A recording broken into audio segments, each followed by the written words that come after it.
В Next Consult вярваме, че реално презентациите, представянето на продуктите наистина са ценни и важни, но може би най-хубавото е да чуете какво и как се случва и как се реализира благодарение на нашите усилия и от името на нашите партньори. За да запознаем аудиторията, кой е Paynetics, с какво се занимавате, какво правите? Paynetics е български финтек, вече на повече от 10 години.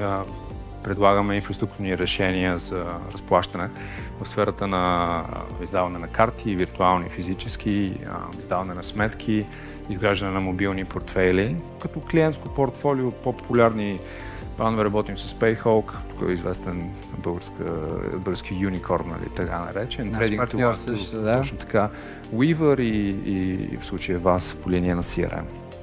Като цяло нашите партньори ни виждат един двигател, който им позволява да интегрират инфраструктура за разплащания в техните бизнеси, които може би нямат лиценз или нямат изградения вътрешен ресурс за това нещо.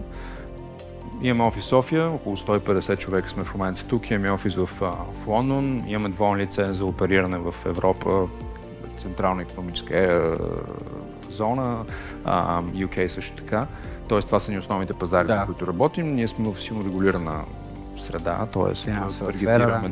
таргетираме пазарите, които имаме право да работим. Миналата година взехме решение да минем на следващото ниво с нашата CRM система. Предишната беше вече доста надговаряше на съвременните изисквания. Как реално решихте да работите с Salesforce и с нас, Next Consult, като партньор при внедряването? Самият процес беше сравнително лесен като избор за нас. Бяхме се насочили към 3 кандидата. С вас много лесно някак се разбрахме от началото. Първо, освен високата ви експертиза, ни хареса това, че поискате да се видим на живо. Процесът отне някакво време за имплементация. Мисля, че вече сме на 3-ти месец от активния проект. Вътрешно при нас основно Sales отдела и Account менеджерите използват системата. Обратната връзка е много добра за момента. Това, което е много важно за нас, когато един лид бива приключен и спечелен и то отиде в аккаунт менеджмент екипа, да имаме всичко на едно място и това също много ни помага самата система.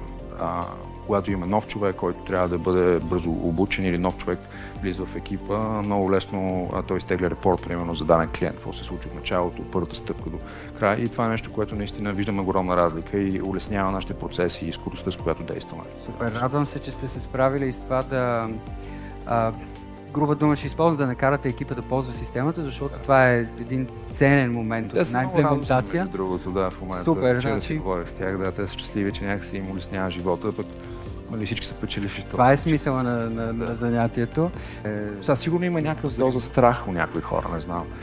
Може би да, и основната причина и това, което ние чуваме като обратна връзка от нашите и активни партньори и потенциални клиенти, нали, къде ще бъде моята работа. Реално работата ни не изчезва, тя леко се видоизменя и просто трябва да се научим да работим в тази нова среда и да я ползваме, така че да си вършим по-добре работата. Според мен отговорност на компаниите под някаква форма да изберат правилните елементи от изкуствения интелект, които да въведат в процесите си. Цялостната идея е това нещо не да оптимизира брой хора, ами напротив да улесни работата на екипите. Генерално хората трябва да бъдат смели за изкуствения интелект, дали на някой му харесва или не, то е факт и то е част от съвременния живот.